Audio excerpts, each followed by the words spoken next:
बिहार की सियासत एक बार फिर करवट लेने जा रही है। असदुद्दीन ओवैसी की पार्टी AIMIM ने विधानसभा चुनाव के लिए अपनी पहली सूची जारी कर दी है। इस सूची में कुल 32 सीटों पर उम्मीदवारों का ऐलान किया गया है, जहां पार्टी अपने प्रत्याशी मैदान में उतारेगी। ये सीटें हैं किशनगंज जिला की 4 सीटें, बहादुरगंज, ठाकुरगंज, कोचाधामन और किशनगंज। पूर्णिया जिले की 3 सीटें, अमौर, बयासी और कस्बा। कटिहार जिला की 5 सीटें, बलरामपुर, प्राणपुर, मनिहारी, बरारी और कदवा। वहीं अररिया जिला की 2 सीटें, जोकीहाट और अररिया। गया जिला से भी 2 सीटें हैं, शेरघाटी और बेला। मोतिहारी में भी 2 सीटें, ढाका और नरकटिया। वहीं नवादा जिला में सिर्फ 1 सीट पर AIMIM अपने प्रत्याशी देगी, वो है नवादा शहर।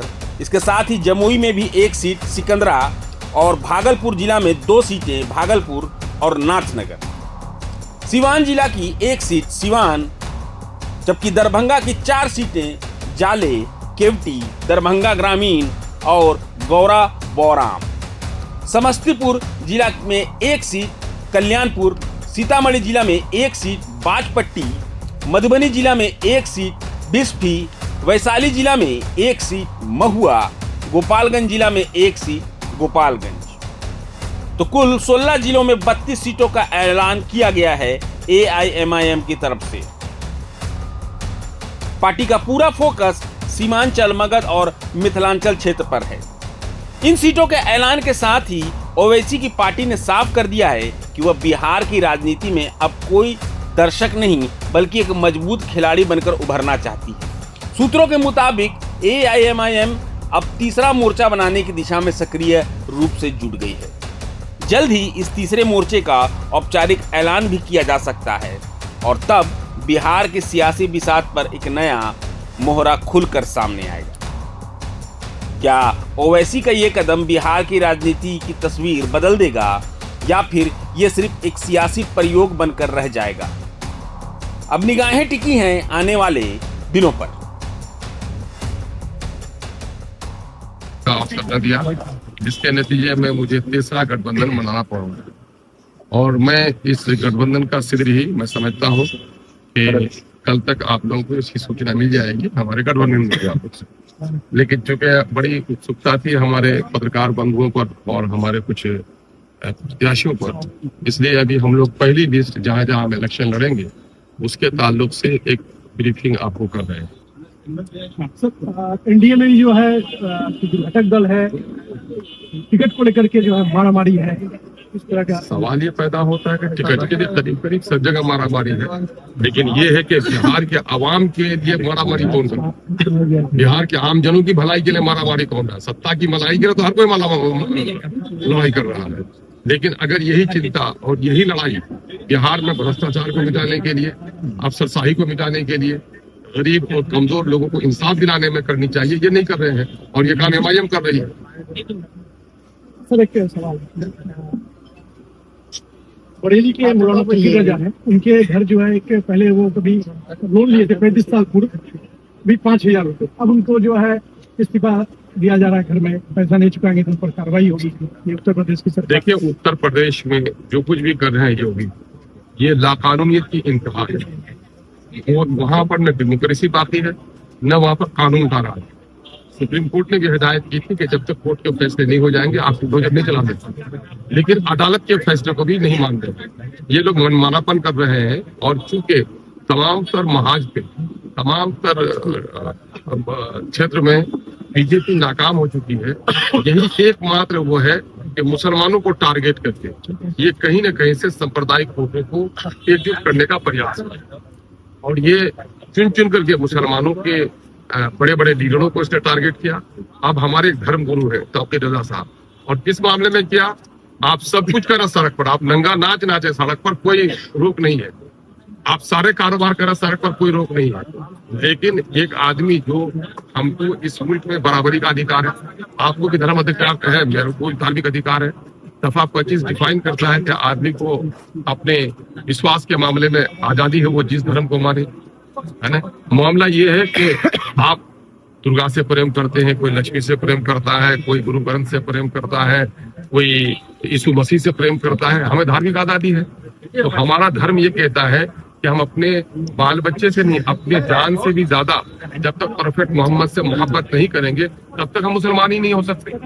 तो ये तो गोया हमारा फंडामेंटल राइट है और उससे हमको वंचित करने का प्रयास किया जा रहा है। तो तौकीर रजा खां पर एक तरफा तौर पर जालिमाना उनका वो है। और सर ये महिलाओं को, कितने महिलाओं को आप कर रहे हैं? महिलाएं जिस एतबार से हमारे यहाँ है, अभी भी पुरुष प्रधान रह गए, तो हमारे यहाँ महिलाएं जितनी आएंगी उनको सम्मानजनक फैसला करें। सर आप उम्मीदवार, आज भी तो महिलाओं को अभी हमारे लोग आंगन से निकलने नहीं दे रहे हैं। तो देखें जो भी आ जाएंगी उनका आदर। सर उम्मीदवारों से कसम खिलवा रहे हैं अल्लाह की, क्या कौन सा कसम? अच्छा, सवाल ये पैदा, सच बोलने में कोई दिक्कत है आपको? नहीं, तो सच बोलने के लिए कर रहे हैं कि अपने ईश्वर के नाम से बोलो कि हम रहेंगे। क्योंकि बहुत सारे लोग हैं कि जो बात आगे कुछ कहते हैं, बात को कुछ कहते हैं। तो हम लोग के पार्टी ने कहा कि जो कुछ बोलते हो लिख करके कह दो। तो बोलने में तो उससे बड़ी बड़ी बात बोल देते हैं। कोई तो कहा कि साहब अगर मैं पार्टी को छोड़ दूंगा तो मेरी बीवी को ऐसी, मेरा बच्चा ऐसा। मैंने कहा भैया उसे मत छोड़ो, है ना। मामला ये है कि ईश्वर के नाम पर विश्वास है तो ईश्वर के नाम पर अहद ले लो।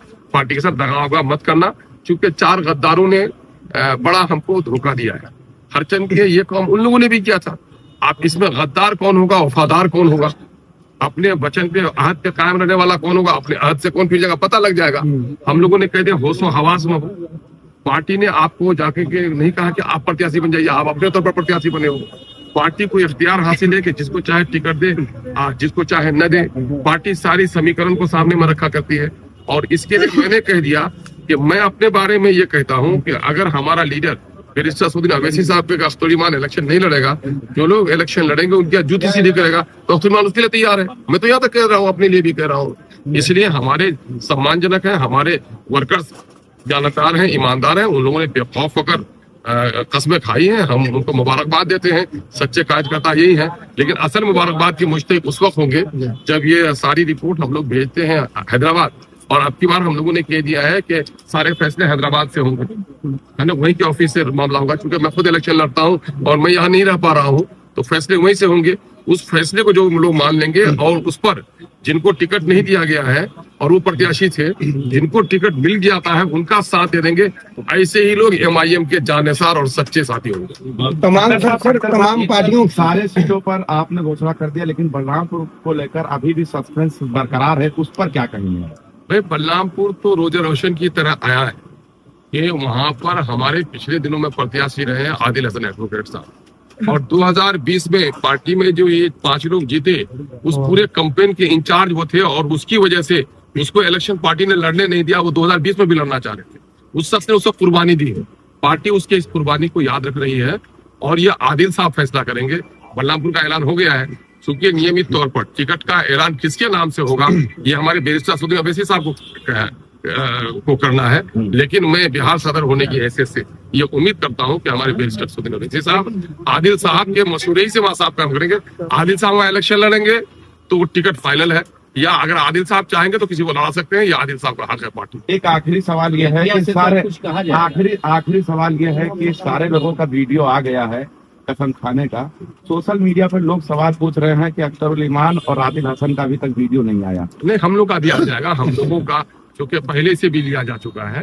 और आप तो ऐसे ही कह रहे हैं कि भाई सब लोगों ने वो नियत बांध ली है। इमाम साहब का कहा मामला? सर मैं इमाम हूँ, मेरे बारे में क्या? पार्टी के जो पदाधिकारी पहले हैं, मैं तो हलफ दिलवाने वालों में हूँ, है ना। मैं तो हलफ दिलवाने वाले मुस्लिम और काम दोनों से ईमान। और आपको ये नहीं लगा कि मैंने कितना बड़ा हल्फ लिया कि मेरे पार्टी का सदर अगर ये कहेगा कि अख्तरुल ईमान को इलेक्शन नहीं लड़ना है, जो इलेक्शन लड़ेगा उसकी जूतियां सीधी करना है, इससे भी बड़ा कुछ होगा क्या?